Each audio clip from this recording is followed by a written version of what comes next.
A sanitation worker went to jail for picking up trash too early, and it sparked outrage on Facebook. The city of Sandy Springs, which is right outside of Atlanta, sentenced Kevin McGill to 30 days of jail after picking up garbage at 5 a.m. The city ordinance only allows trash pickup from 7 a.m. to 7 p.m. Fines don't seem to work. The only thing that seems to stop the activity is actually going to jail.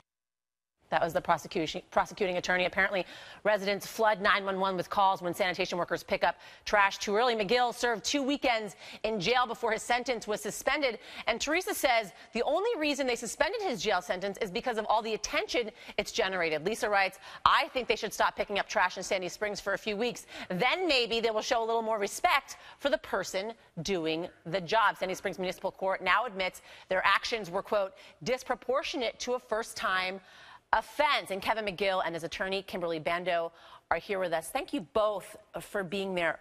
What an unbelievable story. Kevin, how you doing? I'm doing good. Yeah? Yes. What was that like when you were in the courtroom thinking that you were just going to go in, maybe get a fine, and there you go, you get 30 days in prison? Yeah, when I first went to court, I was normal, everything was fine. I thought it was going to be a regular court time. When I went back to the solicitor and he said automatic jail time, it just turned my world upside down. Yeah.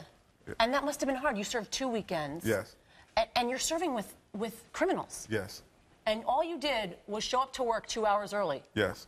Unbelievable. You know, Kimberly, a lot of people on Facebook are saying, why not, if you're gonna blame anybody, maybe blame the employer. Maybe fine the employer more money than you already have.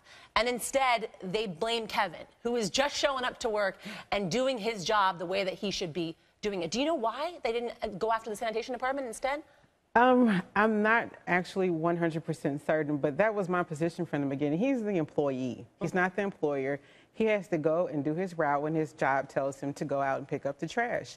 If he deters from that, he's going to have an area supervisor calling him saying, why are you not at this stop at this particular time? Yeah. So if there's a problem with contractors going out before 7 a.m., the Sandy Springs needs to actually address it with the businesses who they're having problems with and not the individual employee. It was also incredulous to us when we were in the newsroom that people are calling 911.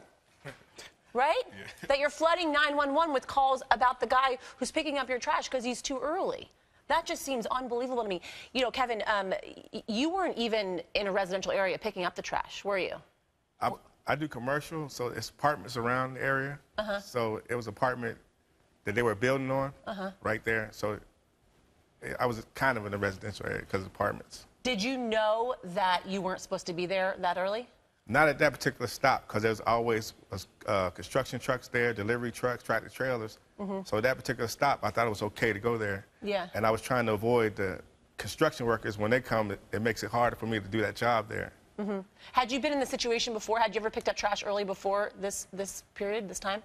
Oh, we have to pick up trash at certain stops that we have to get early, like hospitals and nurseries and daycares and some certain restaurants and coffee shops, stuff like that. If you don't get it early, you won't be able to get it because the employees parked there, and then you got customers in there, you won't be able to pick it up. Yeah. You know, Kimberly, we heard that the prosecuting attorney talk there, and he basically said he was trying to make an example because they didn't listen to the fines. So they made an example of Kevin. Does that seem fair? Absolutely not. You don't punish Kevin McGill for the sins of other, it's not even just this particular company, but they're having a problem with contractors because Sandy Springs is like a construction boom right now. So you don't single out Mr. McGill for the problem you're having with like a whole entire industry of people doing activity before 7 a.m. in Sandy Springs. Yeah, well, Kimberly, Kevin, thank you so much for joining us. What are you doing this weekend? You're a free man this weekend. I was spending time with my kids. Yeah. Awesome.